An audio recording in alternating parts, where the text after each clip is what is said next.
अधीर रंजन चौधरी जी से जब बात यहां पर की गई और उनसे कहा गया कि ये जो हमलों की बात की जा रही है, ये लड़ाई वगैरह की बात की जा रही है, तो उन्होंने कहा कि ये टीएमसी और ममता बनर्जी के गुंडे हैं जो हमला करते हैं। ये अधीर रंजन चौधरी साहब का बयान था, इस पर मैं आ जाऊंगा। लेकिन अखिलेश कटियार जी, थोड़ा देर से मैं आपके पास आया, उसके लिए माफी। लेकिन ये बताइए कि अब सनातन विरोधी इंडी गठबंधन, जो पीएम मोदी शब्द का इस्तेमाल करते हैं कि इंडी गठबंधन सनातन विरोधी है, और ये बात पूरे देश को समझना चाहिए। ये जो एक माहौल क्रिएट हो रहा है, इस पर आप क्या कहेंगे, कैसे बचेंगे? ये तो नेस्तनाबूद करने वाला है सनातन को।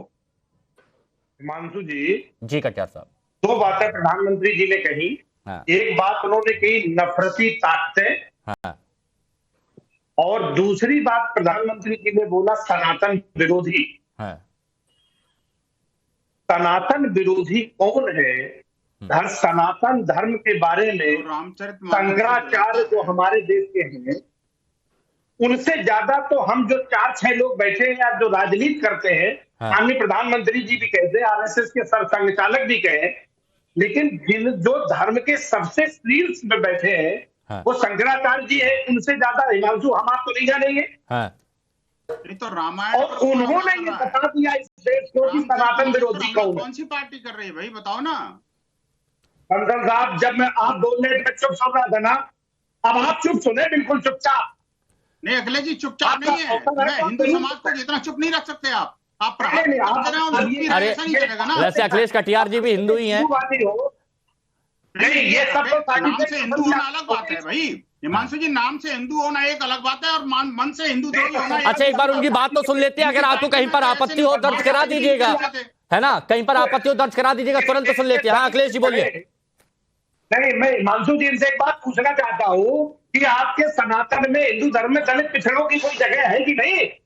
अरे दलित कौन होता है? सनातन में दलित होता ही नहीं है। क्या बात करो, सनातन में सब एक हैं। सनातन में कोई दलित पिछड़ा झगड़ा नहीं होता। जब आप सनातन समाज में सब बराबर है। की राजनीति समाजवादी और समाज कंटक पार्टी है वही करती है, जो समाज द्रोही पार्टी है वही अगड़ा पिछड़ा और ये जो दलित और इसकी राजनीति करती है। हिंदू समाज में न हिंदू पतितो भवेत्, हिंदू रक्षा मम मंत्र समानता। भैया समाज को बांटने का काम आप कर रहे हैं। आराम से राम के नाम पे या किसी और नाम पे बंसल जी, इस देश के दलित और पिछड़ों को आप गुलाम बना के नहीं रख पाएंगे। यहाँ पर गुलामी की बात क्या हो रही है? देखिए, मैं जहां तक सनातन को जानता हूं, सनातन में यही कहा जाता है कि सबको साथ लेकर चलना है, सबको एकजुट लेकर चलना है ना? सनातन की परिभाषा तो यही है ना? बिल्कुल यही है। मैं हिमांशु जी एक बात कहना। बोलिए, सुन लेते हैं। एक मिनट बंसल साहब, प्लीज थोड़ा सा सुन लेते हैं। हाँ अखिलेश जी को, हाँ बोलिए। हम सब लोग एक बेहतर राष्ट्र को बनाने के लिए काम करते हैं। और बेहतर समाज बनेगा तो बेहतर राष्ट्र बनेगा। और बेहतर समाज जब बनेगा जब उसमें ऊंच नीच भेदभाव छुआछूत नहीं होगा। आपने सनातन के नाम पे जो जहर समाज में नीच का हमें बताया कि अखिलेश यादव अहीर है, अखिलेश कटियार कुर्मी है, ये चमार है, ये धानुक है, ये भंगी है, इसको निपटाने की कैसी बात है? हम नहीं मानते भेदभाव। ये जो गैर बराबरी आपने समाज में फैलाई हुई है, किसी हिंदू समाज में कोई नहीं। लेकिन एक बात बताइए अखिलेश कटियार जी, जब स्वामी प्रसाद मौर्य लगातार बयान दे रहे थे, बहुत सारी बयानबाजी आ रही थी, लेकिन खुलकर उनका विरोध नहीं किया जा रहा था, उनका खुलकर विरोध कर भी नहीं पा रहे थे, उसकी कोई मजबूरी थी क्या?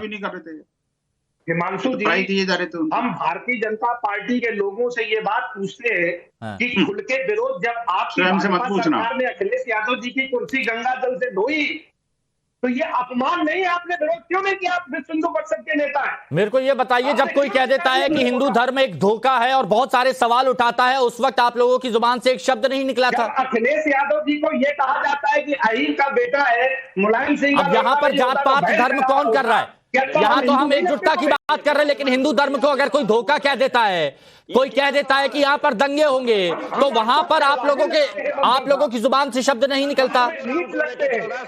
हमारे साथ राय साहब तुरंत, हाँ एक मिनट। हाँ नीरज राय साहब, क्या कह रहे हैं आप? जी क्या कह रहे हैं आप? मैं बोला हूं कि आप दूसरे से प्रश्न पूछे जा रहे हैं, जो राम को कॉपीराइट लेके चल रहे हैं, सनातन का ठेकेदार बने बैठे हैं और सर्टिफिकेट बांटते चल रहे हैं। वो सिखाएंगे लोग कि राम की पूजा हम कैसे करें। क्या देश हमारा एक भाषा में और एक देवी देवता में बंधने वाला नहीं है? मुझे तो आप बस यही बता दीजिए राय साहब, मुझे तो बस यही बता दीजिए कि 17 तारीख को दंगे होंगे, उसका इनपुट कौन सा है? वो सबके सामने क्यों नहीं रख देती ममता दीदी? यही बता दीजिए।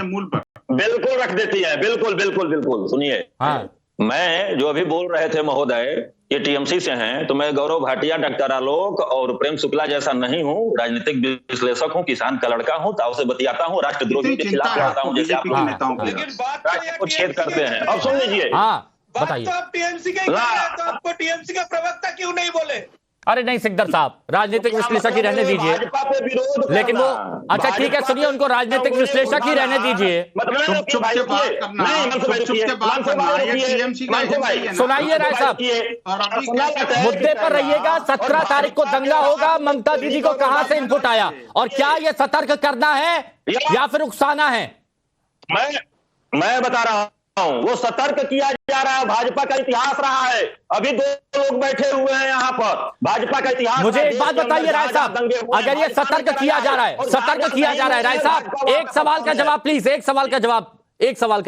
एक मुख्यमंत्री सतर्क करने का तरीका सुनिए, सतर्क करने का तरीका एक मुख्यमंत्री का क्या होगा कि अपने पुलिस बल, अपने सशस्त्र बल, अपनी एजेंसियों को एक्टिव करे, या फिर जनता के सामने मंच पर जाके बार बार बोले कि दंगा होने वाला है, कि लोग डर जाएं, लोग सहम जाएं, लोग पूजा पाठ ना करें, जुलूस ना निकालें।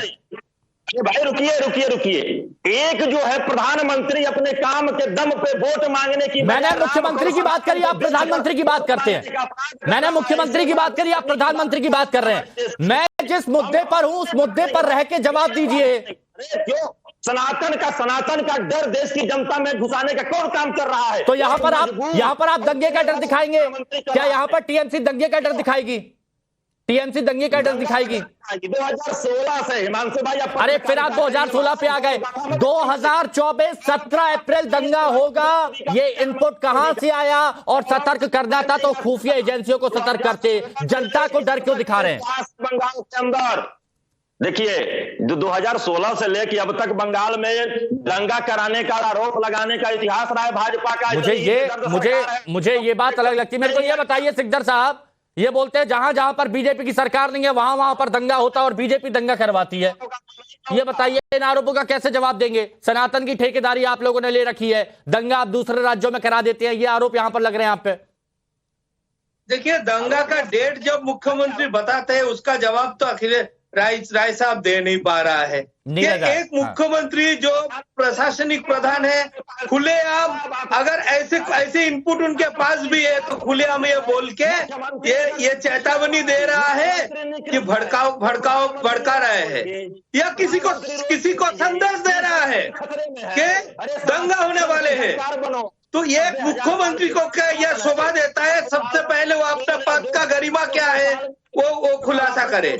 दूसरी बात है, जहां जहां भाजपा के ऊपर उंगली उठाया जा रहा है, आप बताइए, इतने दिन इतने जगह भाजपा सरकार सत्ता में रहा, इतने स्टेटों में कहाँ दंगा हुआ है? और जहां ऑपोजिशन में वहां लॉ एंड ऑर्डर तो विरोधियों के पास रहता है। जैसे बंगाल में हम ऑपोजिशन में है, वहां law and order Mamata Banerjee के हाथ में है। अगर वहां पे दंगा होता है तो उसका दाय ममता बनर्जी को लेना पड़ेगा। भाजपा या ना कभी दंगा में विश्वास करते हैं, ना कभी दंगा करवाते हैं। हम भाईचारे में विश्वास करते हैं, हम विकास में विश्वास करते हैं। और जब अरे ऐसे नहीं होती भाई, ऐसे चर्चा नहीं होती। नीरज राय जब आपके पास आया, आपने खुल के बोला ना, आप थोड़ा सा रुक के बोल दीजिए, इसलिए मैं कह रहा हूं नीरज जी थोड़ा सा धीरज रखिए बस। हाँ देखिए, मैं यही बोल रहा हूं कि इतने जगह पे भाजपा का सरकार चल रहा है, एक भी दंगा कहीं पे हुआ है क्या? और जहां पे ये आरोप लगा रहे हैं कि जहां हम ऑपोजिशन में होते हैं वहां दंगा कराते हैं, तो वहां लॉ एंड ऑर्डर किसके पास होता है? सत्ताधारी पार्टी के हाथ में ही होते हैं ना। तो